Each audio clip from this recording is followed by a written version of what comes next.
Hi friends, നമ്മളിന്ന് പുതിയൊരു dog ബ്രീഡായിട്ടാണ് വന്നിരിക്കുന്നത്. കുറച്ച് നാളുകളായി നമ്മൾ വീഡിയോസ് ചെയ്തിട്ട് ലാസ്റ്റ് നമ്മൾ മിൻപിൻ്റെ ആയിരുന്നു വീഡിയോ ചെയ്തത്. അപ്പോൾ ഇന്ന് നമുക്കിവിടെ ബോർഡിങ് വന്നൊരു ഡോഗാണ്. ആള് സ്ഥിരം നമുക്ക് ബോർഡിങ് വരുന്നതാണ്. അപ്പം ഇവിടെ മോതിരത്തിൽ തന്നെ ഒരു ഡോക്ടർ ഓൺ ചെയ്യുന്ന ഒരു ഡോഗ് ബ്രീഡാണ്. അപ്പോൾ അവർ ഫാമിലിയായിട്ട് എവിടെയെങ്കിലും ടൂറോ വെക്കേഷനൊക്കെ പോകുമ്പോൾ നമുക്ക് പോകും. ഇതിപ്പോൾ 1 വീക്ക് നമ്മുടെ അടുത്ത് ബോർഡിങ് വന്ന ഡോഗ് ബ്രീഡാണ്. ആളിപ്പോൾ ഫ്രണ്ട്ലിയാണ്. ആദ്യം കൊണ്ടുവന്നപ്പോൾ ഒന്നും ഇറങ്ങാനൊക്കെ ഇച്ചിരി പാടുണ്ടായിരുന്നു. പക്ഷെ നമ്മളിപ്പോൾ ഇടയ്ക്കൊക്കെ നടത്തിക്കാനൊക്കെ കൊണ്ടുപോകുമ്പോൾ ആൾ നല്ല ഫ്രണ്ട്ലിയാണ്. സോ ഈ ഡോഗ് ബ്രീഡാണ് അമേരിക്കൻ ബുള്ളി എന്നുള്ളത്. സോ അമേരിക്കൻ ബുള്ളി നിങ്ങൾക്ക് അറിയാവുന്ന പോലെ തന്നെ ഏറ്റവും കൂടുതൽ ബൈറ്റ് ഫോഴ്സ് ഉള്ള ഒരു ഡോഗ് ബ്രീഡാണ്. ഗാർഡിങ് പർപ്പസൊക്കെ യൂസ് ചെയ്യുന്നത്. പ്യുവർലി ഈ ബ്രീഡ് ശരിക്കും യൂസ് ചെയ്ത് വന്നത് ഹണ്ടിങ്ങിനും അതേപോലെ തന്നെ ഡോഗ് ഫൈറ്റിങ്ങിനൊക്കെ യൂസ് ചെയ്തിരുന്ന ഒരു ബ്രീഡായിട്ടാണ്. ഇത് കെന്നൽ ക്ലബ് ഓഫ് ഇന്ത്യയിൽ രജിസ്റ്റേർഡ് ആയിട്ടുള്ള ഡോഗ് ബ്രീഡ് അല്ല. കാരണം ഇതിനൊരു സ്റ്റാൻഡേർഡ് സൈസ് ഇല്ല. സ്റ്റാൻഡേർഡ് സൈസ് ഇല്ല എന്ന് പറയുമ്പോൾ ഇത് പല സൈസുകൾ അവൈലബിൾ ആണ്. ഇതെന്ന് പറഞ്ഞാൽ ഒരു മീഡിയം സൈസ് ഡോഗാണ്. ഇതിൻ്റെ തന്നെ മൈക്രോ, പോക്കറ്റ് ബുള്ളി, അതേപോലെ തന്നെ എക്സൽ എന്ന് പറഞ്ഞാൽ നല്ല 2.5 അടി ഹൈറ്റെങ്കിലും അതിൻ്റെ ബോഡി ഹൈറ്റെങ്കിലും വരും. സോ അങ്ങനെ പല സ്റ്റാൻഡേർഡ് ഉള്ളതുകൊണ്ടാണ് കെന്നൽ ക്ലബ് ഓഫ് ഇന്ത്യയുടെ സർട്ടിഫിക്കേഷൻ നമുക്ക് വരാത്തത്.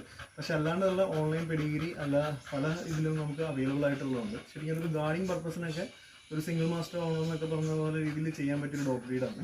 പല കളേഴ്സ് ഉണ്ട്. ബ്ലൂ കളറുണ്ട്, ടാൻ കളർ വരുന്നുണ്ട്, ബ്ലാക്ക് ആൻഡ് വൈറ്റ് കളേഴ്സ് വരുന്നുണ്ട്. പല കളേഴ്സും അവൈലബിൾ ആണ്. ഇന്ന് അത് മാത്രമായിട്ട് ബ്രീഡ് ചെയ്യുന്ന ആൾക്കാരും ഇഷ്ടംമാതിരിയുണ്ട്. അപ്പം ബാൻ ചെയ്യണം എന്നുള്ള ഒരു 21 ഡോഗ്സിൻ്റെ ലിസ്റ്റിൽ ഉൾപ്പെട്ട ഒരാളാണ്. പക്ഷെ ബാനൊക്കെ നിരോധിച്ചിട്ടുണ്ട്. പക്ഷെ ആൾ നല്ലൊരു കമ്പാനിയനാണ്. നമുക്ക് ഫ്രണ്ട്ലി ആയിട്ട് ഞാൻ പറഞ്ഞു, നമുക്ക് കൊണ്ടുവന്നപ്പോൾ ആൾ ഒട്ടും എടുക്കില്ലായിരുന്നു. പക്ഷെ നമ്മളത് യൂസ്ഡ് ആയി കഴിഞ്ഞപ്പോഴേക്കും ആൾ നല്ല ഫ്രണ്ട്ലിയാണ്. വേറെ ഡോഗ്സായിട്ടും പ്രശ്നമില്ല, വീട്ടിലുള്ള ഡോഗ്സായിട്ടും പ്രശ്നമില്ല. പിന്നെ ഹാൻഡിൽ ചെയ്യാൻ കുറച്ചും കൂടി ഈസി ആയിട്ടൊരു ഡോഗാണ്. പിന്നെ ഹെയർ ക്വാളിറ്റി സ്മൂത്ത് ഹെയർ ആയതുകൊണ്ട് നമുക്ക് അത്ര മെയിൻ്റനൻസ് വരുന്നില്ല. ഇവരുടെ മിക്കപ്പോഴും വരുന്ന മെയിൻ്റനൻസ് എന്ന് പറഞ്ഞാൽ ഇവർ ഓവർ വെയ്റ്റഡ് ആയിട്ടുള്ള പ്രശ്നങ്ങൾ ഉണ്ടാവുള്ളൂ. അപ്പം ഇടയ്ക്ക് നല്ലൊരു വർക്കൗട്ടും ഒരു എക്സസൈസ് ഒക്കെ കൊടുക്കുകയെന്നുണ്ടെങ്കിൽ ആൾ നല്ല അലേർട്ടായിട്ട് നമുക്ക് വീട്ടിൽ തന്നെ ഓൺ ചെയ്ത് നിർത്താൻ പറ്റിയ ഒരു ഡോഗ് ബ്രീഡാണ്.